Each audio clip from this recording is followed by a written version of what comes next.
अब पढ़ाई नहीं रुकेगी कि हमारे ऑनलाइन लर्निंग प्लेटफॉर्म पर आज हम कक्षा 8वीं के विज्ञान विषय की एक बहुत ही बेहतरीन लर्निंग के साथ उपस्थित है। आज की हमारी विज्ञान विषय की एक्सपर्ट माननीय श्रद्धा अग्रवाल मैम है। फ्रिक्शन अर्थात घर्षण के ऊपर आज हम बहुत ही विस्तार पूर्वक बात करेंगे। तो हमारी यह चर्चा शुरू हो इसके पहले मैं प्रमोद श्रीवास्तव आज की हमारी विज्ञान विषय की एक्सपर्ट माननीय श्रद्धा अग्रवाल मैम और विषय के जानने के जिज्ञासु आप सभी विद्यार्थियों का और उनके शिक्षकों का भावभीना स्वागत करता हूं।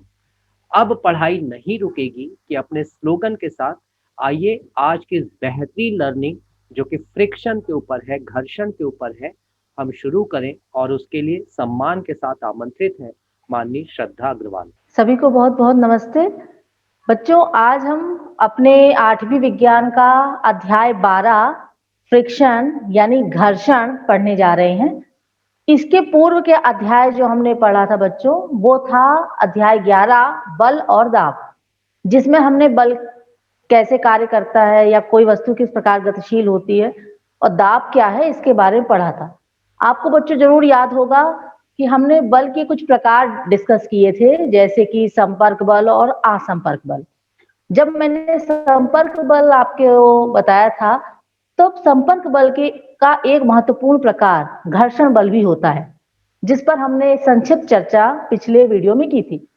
आज हम घर्षण बल के बारे में यानी घर्षण के बारे में इस अध्याय में विस्तार पूर्वक पढ़ेंगे। तो चलिए अपने पूर्व ज्ञान को साथ लेते हुए नवीन ज्ञान की ओर आगे बढ़ते हैं। कुछ उदाहरण जो कि हमें घर्षण को समझने में, शुरुआत करने में मदद करेंगे, पहले हम उन पर चर्चा करते हैं।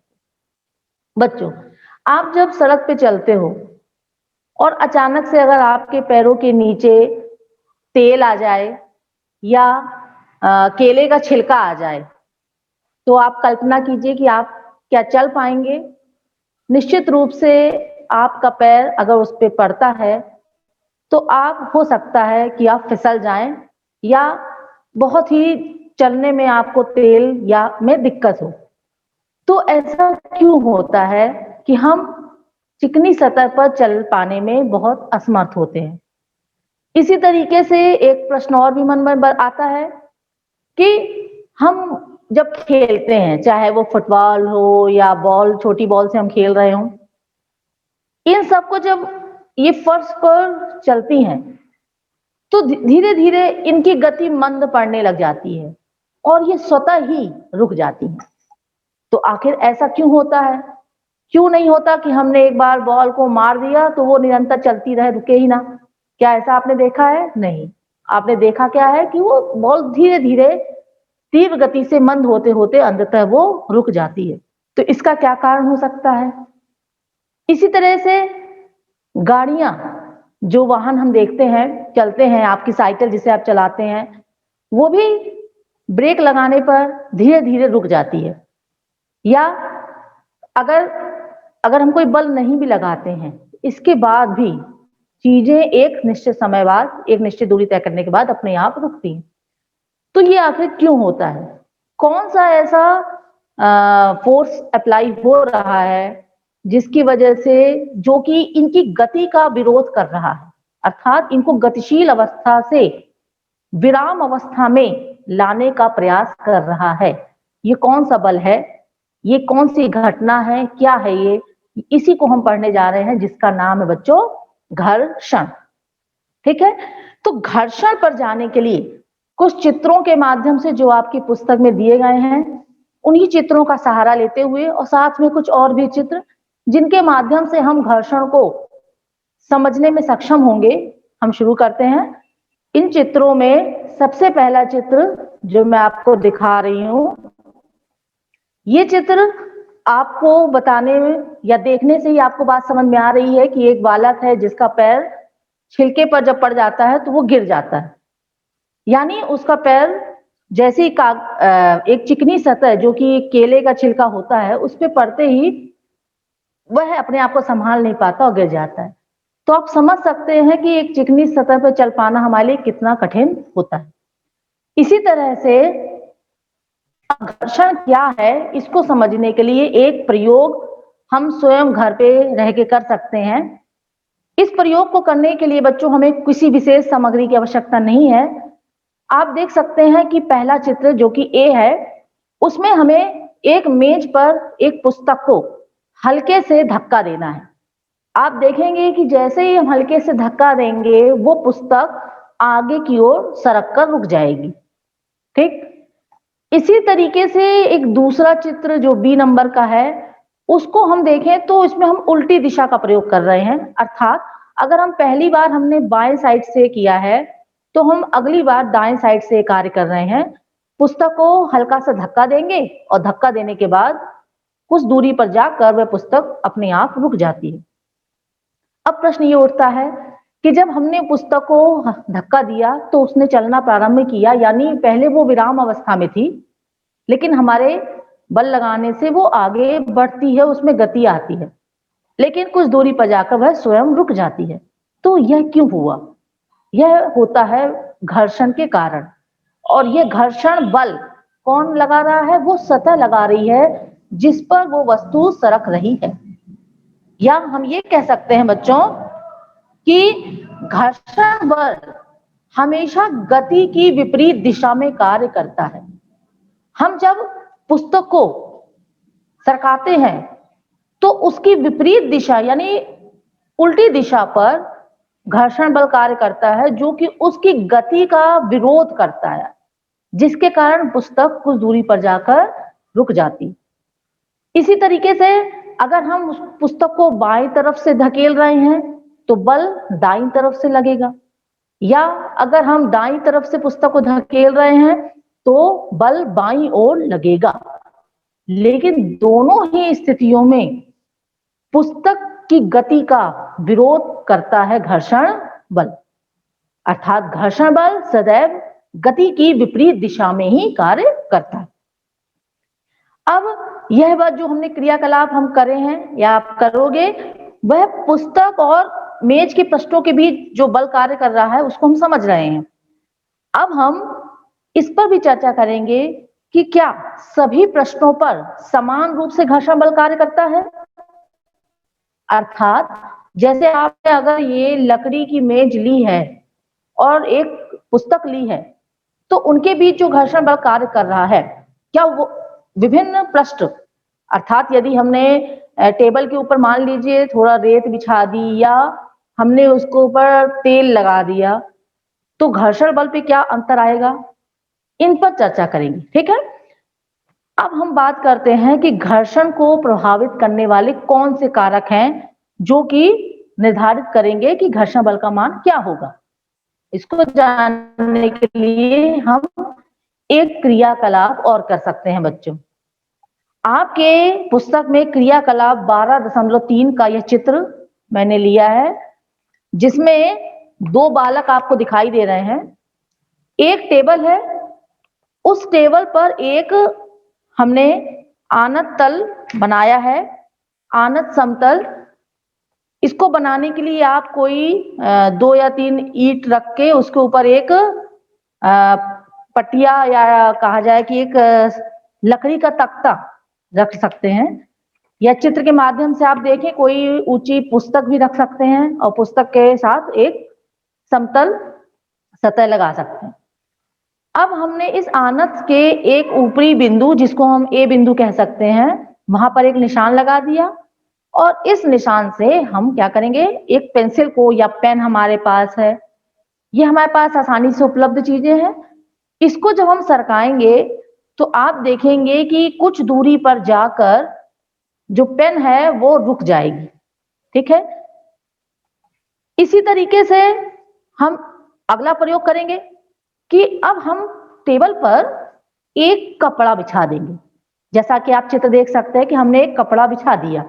कपड़ा बिछाते समय हमें ध्यान रखना है कि कपड़े में किसी प्रकार की सिलवट ना हो। अब इसके बाद हम पुनः ए बिंदु से उसी पेन को लुढ़काते हैं या पेंसिल को लुढ़काते हैं। आप देखेंगे कुछ दूरी पर जाकर ये भी रुक जाएगी।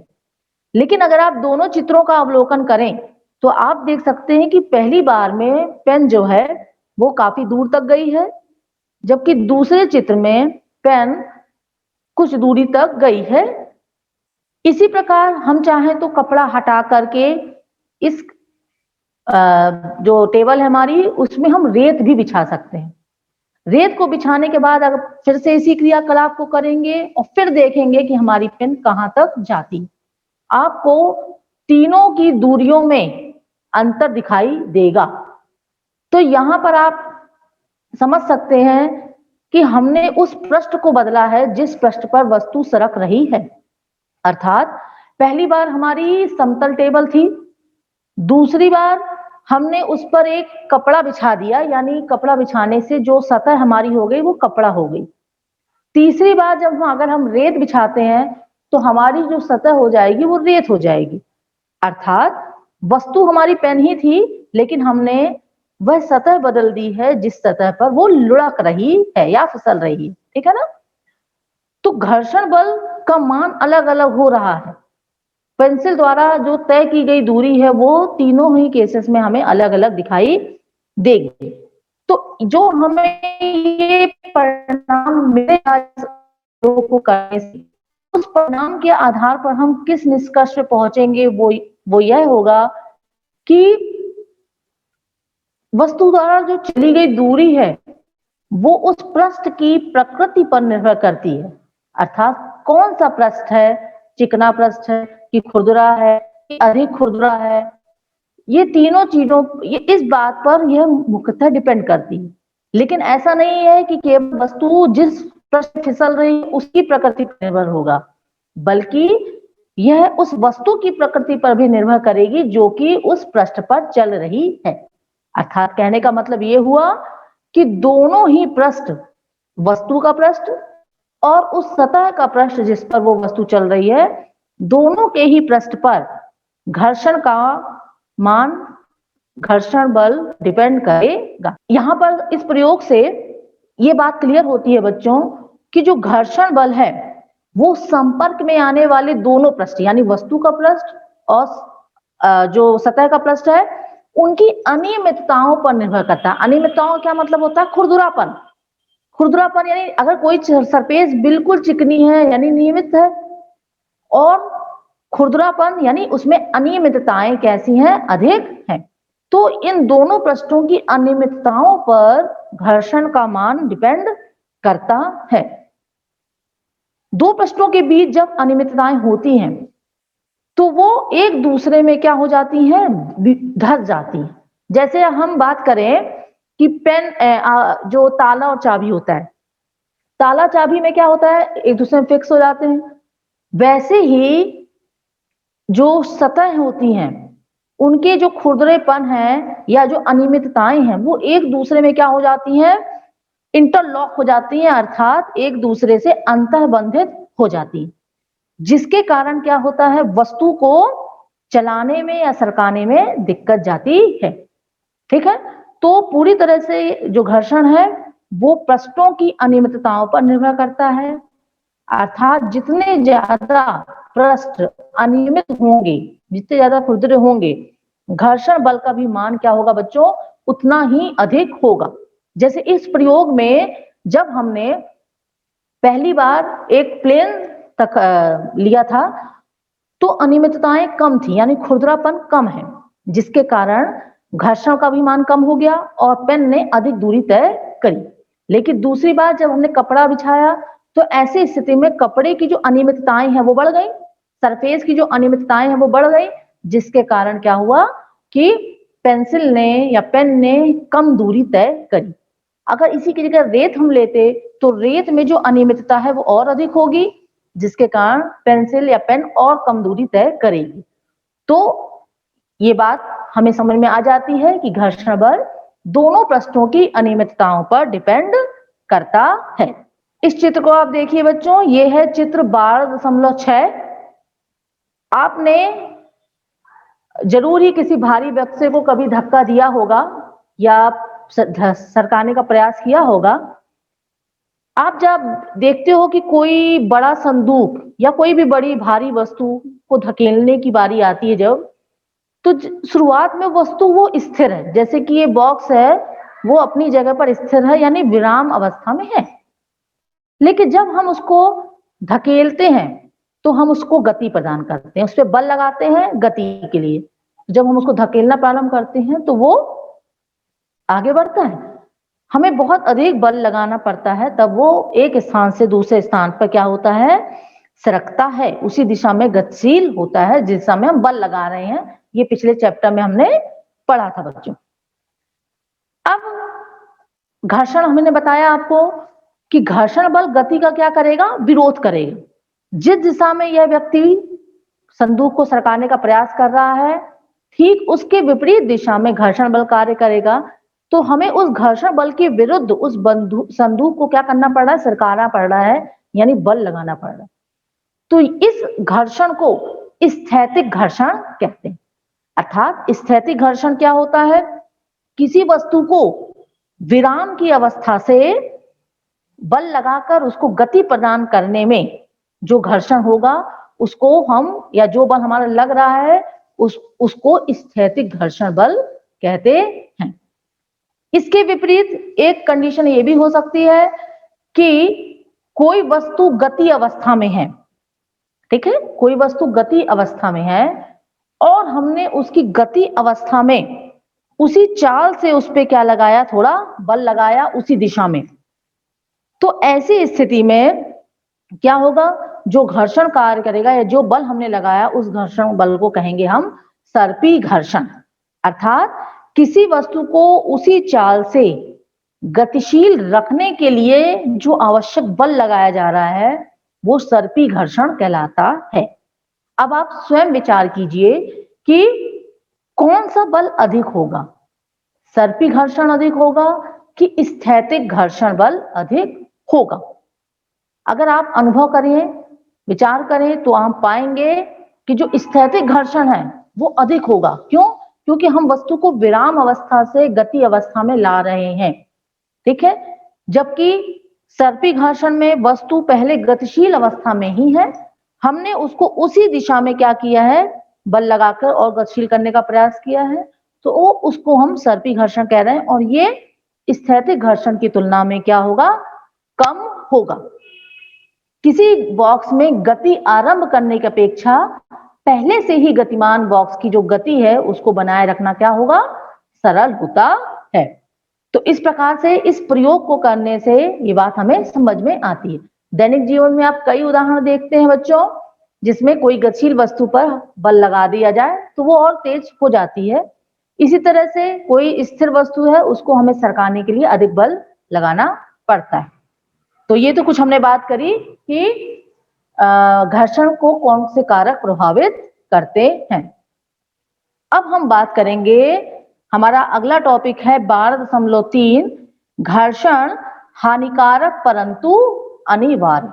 यानी हम यहाँ पर कुछ ऐसे कारकों का अध्ययन करेंगे कि जिससे हमें पता चलेगा कि घर्षण हमारे लिए हानिकारक भी है और बहुत फायदेमंद भी है। सबसे पहले हम कुछ ऐसे उदाहरण देखते हैं बच्चों जिसमें हमें घर्षण के महत्व का पता चलता है। सपोज आप कल्पना कीजिए कि आपको एक ग्लास मिलता है पानी पीने के लिए जिस पर थोड़ा सा तेल लगा हुआ है और दूसरी तरफ आपके हाथ में एक कुल्हड़ है। आपको किसको पकड़ना ज्यादा आसान होगा? निश्चित तौर पर अगर कांच का ग्लास है, भले उस पर तेल ना भी लगा हो, तो उसको पकड़ने में हमें थोड़ा कठिनाई महसूस होती है, जबकि कोई मिट्टी का कुल्हड़ है उसको पकड़ने की तुलना में। इसी तरह से यदि हमने उस कांच पे तेल लगा दिया तो ऐसी स्थिति में तो उसको पकड़ना और भी कठिन हो जाएगा, वो हमारे हाथों से छूट जाएगा। तो हमारे हाथों की पकड़, यानी जो हमारे हाथों की जो सतह है, उंगलियों की सतह है और जो ग्लास की सरफेस है, उसके बीच जो घर्षण है वो बहुत कम हो है और इस घर्षण के कारण हम उसको पकड़ नहीं पा रहे। जबकि मिट्टी का कुल्हड़ अगर हम ले रहे हैं तो उसकी जो सतह है मिट्टी के कुल्हड़ की वो कैसी होगी बच्चों? खुरदरी होगी। और जब हम उसको पकड़ेंगे तो हमें पर्याप्त घर्षण मिलता है जिसके कारण हम उसको आसानी से पकड़ पाते हैं, ठीक है। इसी तरह से और भी कुछ उदाहरण हम देखते हैं। जैसे कि आप चित्र देख पा रहे हैं कि एक इस चित्र में आप एक दलदल या दलदली या कहा जाए कीचड़ वाली पगडंडी देख रहे हैं। अगर आपने कभी अनुभव किया हो, आपने ऐसी किसी सतह पे आप चले हो सड़क पे, तो आपने देखा होगा कि एक साधारण सड़क पे चलना और इस गीली पगडंडी, कीचड़ वाली पगडंडी पे चलना कितना कठिन होता है हमारे लिए। क्योंकि ये जो कीचड़ है, उसके कारण जो सरफेस हो रही है वो चिकनी हो रही है, घर्षण क्या हो रहा है, कम हो रहा है। तो जब हम इस पे चलने का प्रयास करते हैं तो हमें चलने में बहुत दिक्कत जाती है, हम फिसलते हैं, ठीक है ना। तो यहाँ पर क्या हो रहा है, हमें घर्षण बल नहीं मिल पा रहा है। जबकि इसके विपरीत हम साधारण सतह पे चलते हैं तो हम आसानी से उस पर चल पाते हैं क्योंकि वो खुरदुरी होती है। इसी तरीके से आप कॉपी पे जो पेन या पेंसिल का उपयोग करके लिखते हैं, अगर हम उसको सुविधापूर्वक तभी लिख पा रहे हैं बच्चों, जब हमें जो पृष्ठ होता है हमारा खुरदुरा होता है। अगर कोई चिकना पेज होता है, बहुत चिकना, तो उस पे हमें लिखने में दिक्कत जाती है, कई बार हमारी पेन अच्छे से नहीं चलती है। तो उसकी वजह क्या है?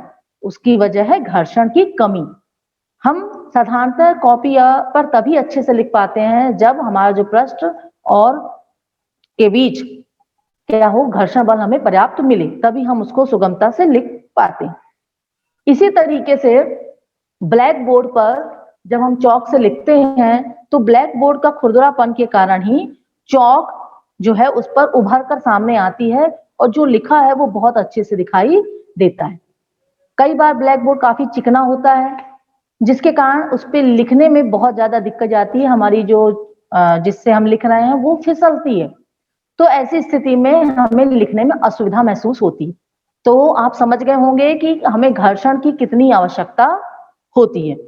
बच्चों, दैनिक जीवन में हमें बहुत से ऐसे उदाहरण देखने मिलते हैं जहां पर घर्षण बल बहुत ही महत्वपूर्ण कार्य करता है।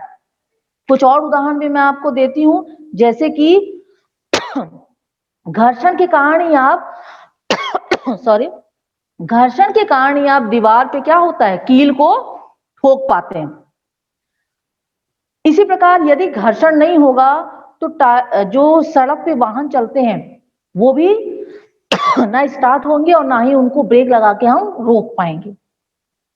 इसी तरह से यदि धागा है, धागे में गांठ नहीं बन पाती अगर घर्षण नहीं होता। तो ये कुछ हमने आपको साधारण से उदाहरण दिए जिनको आप जानते हैं। लेकिन ये तो हमने जाना कि घर्षण के कौन से लाभ है, क्या महत्व है। अब हम जानते हैं कि घर्षण के कुछ क्या हानियां भी हैं। इसको जानने के लिए बच्चों, घर्षण के कारण ही हमारे जो जूते वगैरह होते हैं वो क्या होते हैं, घिस जाते हैं। क्योंकि घर्षण के कारण जो सतह होती है, क्योंकि खुरदुरी होती है और खुरदुरी सतह पर चलने के कारण हमारे जो जूते हैं या चप्पल जो भी है वो घिसती है। इसी तरह से आपने रेलवे स्टेशन पे भी देखा होगा कि जो सीढ़ियां होती हैं और लोगों के चलने के कारण क्या हो जाती है, बिल्कुल चिकनी हो जाती हैं और कई बार उनमें चलने में हमें असुविधा महसूस होती है। इसी तरीके से आपका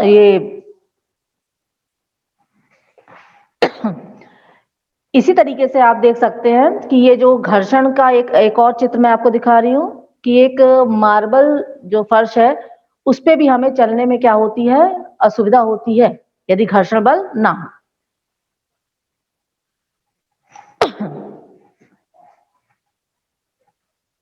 एक और महत्वपूर्ण बात भी है कि घर्षण के कारण बच्चों ऊष्मा भी उत्पन्न होती है। जैसे अगर हम अपने दोनों हथेलियों को जोर से रगड़ें तो हमारी हथेलियां गर्म हो जाती हैं। उसकी वजह क्या होती है, घर्षण। घर्षण के कारण क्या होता है, ऊष्मा मुक्त होती है, निकलती है। इसी तरीके से एक चित्र आप और देखिए कि अगर माचिस की जो तीली होती है वो भी किसी रुक्ष पृष्ठ यानी एक खुरदरे पृष्ठ पर जब हम उसको रगड़ते हैं तो वह आग पकड़ लेती है। इसी तरह से जो विद्युत मिक्सचर होता है उसको भी अगर हम काफी देर तक चला लेते हैं तो वह उसका जो जार होता है वो गर्म हो जाता है। तो ये सारे उदाहरण ये बता रहे हैं हमें कि घर्षण के कारण जो ऊष्मा उत्पन्न होती है जिसके कारण ऊर्जा का ह्रास होता है, यानी ऊर्जा नष्ट होती है। अब हम बच्चों बात करेंगे कि घर्षण को बढ़ाया या घटाया कैसे जा सकता है, या बढ़ाने घटाने पर कैसे कार्य कर सकते हैं। क्योंकि अभी हमने बच्चों देखा है कि घर्षण हमारे लिए फायदा भी करता है ना, घर्षण हमारे लिए बहुत महत्वपूर्ण भी है, लेकिन कुछ मायनों में ये हमें हानि भी पहुंचाता है। तो कुछ हम ऐसे कार्य कर सकते हैं, ऐसे प्रयास कर सकते हैं जिससे घर्षण को बढ़ाया या घटाया जा सकता है। जैसे कि आप देख सकते हैं, ये पूर्व पहला चित्र जो हमने अभी देखा भी था। जैसे कि आप जानते हैं कि हमारे जूतों की जो सोल होती है वो कैसी होती है, काफी खांचेदार होती है ना।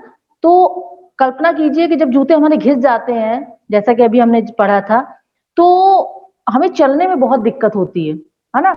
हमें चलते नहीं बनता, हमें फिसलना फिसलना जैसा लगता है कि हम फिसल जाएंगे।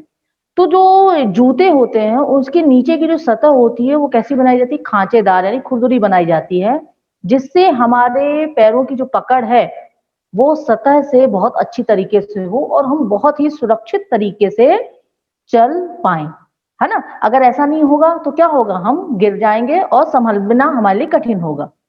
इसी तरीके से कार है, ट्रक है ना, बुलडोजर है, इनके टायर में भी खांचे होती हैं, यानी ये खांचेदार होते हैं, तभी तो ये सड़क पर अच्छी पकड़ बना पाते हैं। इसी तरीके से कुछ और उदाहरण में मैं आपको दूंगी, जैसे कि कबड्डी का खेल आपने अवश्य ही खेला होगा या निश्चित तौर पे देखा होगा।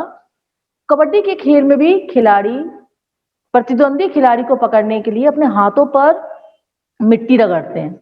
मिट्टी रगड़ने से क्या होता है कि जो उनके हाथों की सतह हो जाती है उसको खुरदरी हो जाती है, घर्षण बढ़ जाता है, जिससे उनकी प्रतिद्वंदी खिलाड़ी को पकड़ने की जो पकड़ है वो क्या हो जाती है, अच्छी हो जाती है। इसी तरीके से जो जिम्नास्टिक होता है या जो जिम्नास्ट होते हैं वो भी अपने हाथों पर कोई रुक्ष पदार्थ यानी खुरदरा पदार्थ लगाते हैं, जिससे क्या होता है, उनके घर्षण में वृद्धि होती है और वो बहुत अच्छे से कर पाते हैं। लेकिन एक और उदाहरण आप देखें, कैरम का खेल बच्चों आपने जरूर खेला होगा। कैरम के खेल में हमें घर्षण को बढ़ाना नहीं है, बल्कि हमें क्या करना है, घर्षण को घटाना है।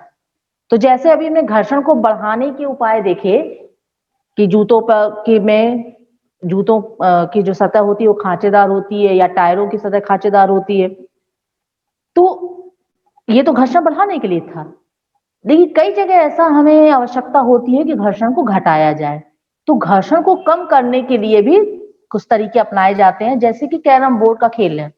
कैरम बोर्ड के खेल में हमें घर्षण की आवश्यकता नहीं होती है, हमें एक चिकनी सतह की आवश्यकता होती है। तो इसके लिए हम उस पर कैरम का जो बोर्ड है उस पर क्या करते हैं, महीन पाउडर छिड़कते हैं। महीन पाउडर छिड़कने से क्या होता है, जो सतह होती है बहुत चिकनी हो जाती है और हम आसानी से उस पर खेल सकते हैं।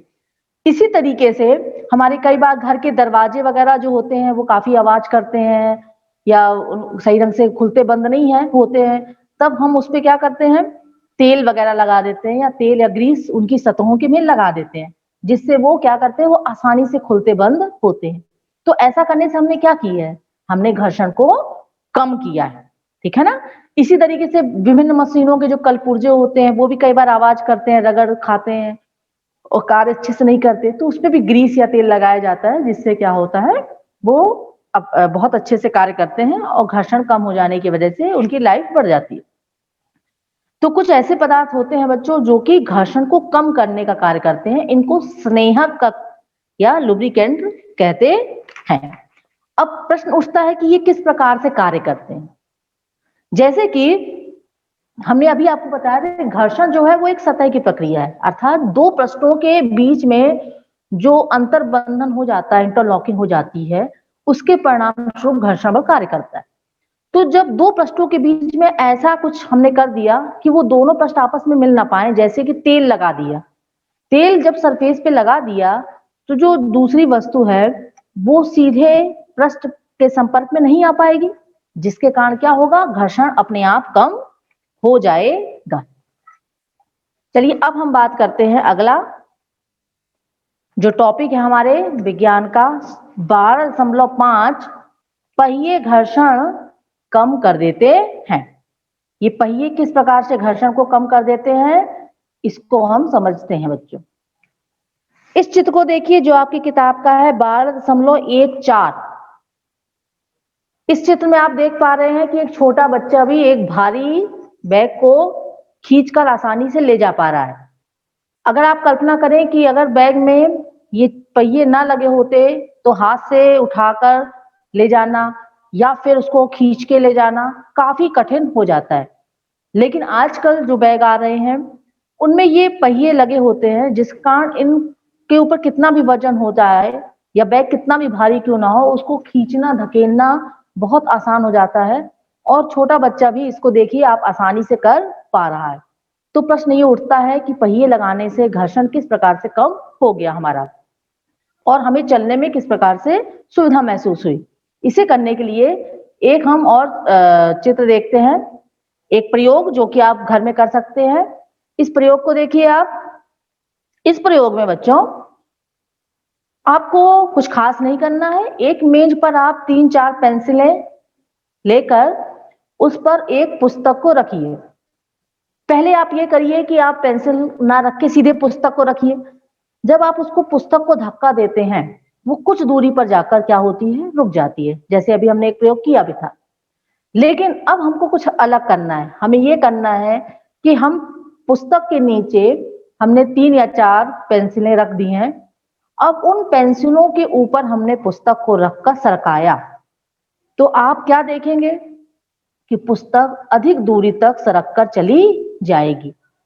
यानी पुस्तक जो है गतिशील होने पर क्या होती है, जब पुस्तक गतिशील हो रही है तो पेंसिल क्या हो रही है, लुढ़कती है, ठीक है ना। तो इस प्रकार जो पेंसिल की जो लुढ़कने की जो गति है उसको लोटनिक गति कहते हैं, ठीक है। मतलब जब हमने पुस्तक को पेंसिल के ऊपर सरकाया तो जो एक लुढ़कने वाली जो गति हो रही है पेंसिल की उसको लोटनिक गति कहते हैं, ठीक है। और इसी को हम लोटनिक घर्षण भी कह सकते हैं। अर्थात जब एक वस्तु किसी दूसरी वस्तु के पृष्ठ पर लुढ़कती है, जब एक वस्तु किसी दूसरी वस्तु की पृष्ठ पर लुढ़क रही है। यहाँ पर आप देखें कि जो मेज की सतह है उसकी सतह पर जो पेंसिल है वो क्या हो रही है, लुढ़क रही है, ठीक है ना। तो पृष्ठ के द्वारा जो उसकी गति का विरोध हो रहा है उसको लोटनिक घर्षण कहते हैं। अर्थात बच्चों हमने यहाँ पर 3 प्रकार के घर्षण अभी जाने, एक स्थैतिक घर्षण, दूसरा सर्पी घर्षण और तीसरा हमने जाना था लोटनिक घर्षण, ठीक है। अर्थात एक वस्तु जब दूसरी वस्तु के पृष्ठ पे क्या होती है, लुढ़कती है, तो जो कार्यरत होने वाला जो घर्षण है उसको कहा जाएगा लोटनिक घर्षण। लोटन जो है वो घर्षण को क्या कर देता है, कम कर देता है, ठीक है ना। तो घर्षण को कम कर दिया अर्थात लोटन के कारण जो है वस्तु जो होती है आसानी से गतिशील हो पाती है। इसी कारण वस्तु को हम ये कह सकते हैं कि सरकाने की तुलना में लोटन करना क्या होता है, आसान होता है। इसी तरह इसके हम एक उदाहरण से समझ सकते हैं कि जो रोलर लगा हुआ सामान है, जैसे कि अभी चित्र में हमने देखा था कि रोलर लगे होने के कारण क्या हो रहा है, जो बैग है वो आसानी से सरक रहा है। अब यहाँ पर हम तीनों घर्षणों की तुलना भी कर सकते हैं कि लोटनिक घर्षण, स्थैतिक घर्षण और सर्पी घर्षण में किस घर्षण का मान सबसे अधिक होगा। तो सबसे अधिक घर्षण किसका होगा, स्थैतिक घर्षण का। क्यों? क्योंकि हम उसमें वस्तु को विराम अवस्था से गति अवस्था में लाने की कोशिश करते हैं। उसके बाद जो होगा सर्पी घर्षण, जिसमें हम किसी गतिशील वस्तु पर बल लगाकर उसको उसी दिशा में आगे बढ़ाने का प्रयास करते हैं। तो सर्पी घर्षण का मान स्थैतिक घर्षण से कैसे होगा, कम होगा। और सबसे कम होगा लोटनिक घर्षण। तो इन तीनों घर्षण का भी तुलनात्मक अध्ययन हमने अभी किया। अब हम वापस आ जाते हैं चित्रों से हटकर। बच्चों, तो इस प्रकार से घर्षण के इन विभिन्न प्रकारों को अभी हमने जाना। लेकिन अभी हमारे घर्षण का एक प्रकार अभी शेष है जिसको हम पढ़ेंगे तरल घर्षण। ये तरल घर्षण क्या होता है? तरल शब्द जब हम बात करते हैं तो हमें ध्यान में जनरली कोई लिक्विड मटेरियल का ध्यान आता है, ठीक है। लेकिन जब हम तरल की बात करते हैं तो उसमें तरल के अंतर्गत वायु और जो द्रव है दोनों ही तरल के अंतर्गत आते हैं, और इन दोनों पदार्थों के द्वारा भी यानी द्रव और वायु के द्वारा भी गति का विरोध किया जाता है, यानी इनके द्वारा भी घर्षण बल अप्लाई किया जाता है, इनके द्वारा भी घर्षण बल कार्यरत होता है। अब इनके द्वारा जो घर्षण लगाया जा रहा है यानी तरल पदार्थों के द्वारा लगाया गया घर्षण जो बल है उसको कर्षण कहा जाता है, ठीक है ना। अर्थात कर्षण जब हम शब्द प्रयोग करेंगे तो वह ऐसा घर्षण बल होगा जो कि तरल अर्थात वायु और जल के द्वारा, वायु या द्रव के द्वारा लगाया जाए, ठीक है ना। तो वो क्या होता है, तरल घर्षण कहलाता है। दैनिक जीवन में भी बच्चों हम कई ऐसे उदाहरण देखते हैं जहां हमें वायु और द्रव के द्वारा घर्षण बल प्रतीत होता है ना। अब हम बात करते हैं कि घर्षण को कम करने के लिए क्या उपाय किए जाए। जैसे कि वायु में जो वस्तुएं गतिशील होती हैं या जल में, तो क्योंकि ये दोनों पदार्थ भी घर्षण उत्पन्न करते हैं तो इनका घर्षण कैसे कम किया जाए। तो इस हेतु जो प्राकृतिक तौर पर हमें देखने मिलता है उनका उदाहरण लिया जा सकता है। जैसे कि पक्षी जो हवा में उड़ते हैं वो हवा के घर्षण को कम करके उसको काट करके आगे बढ़ते हैं, तो जो उनका विशिष्ट आकार है वह आकार उनको उस वायु के घर्षण के प्रति आगे बढ़ने में सहायक होता है। इसी के आधार पे हमारे वायुयान का जो रूपरेखा होती है, जो वायुयान का आकार होता है, उसको अगर आप गौर करें तो वो पक्षी के आकार का होता है।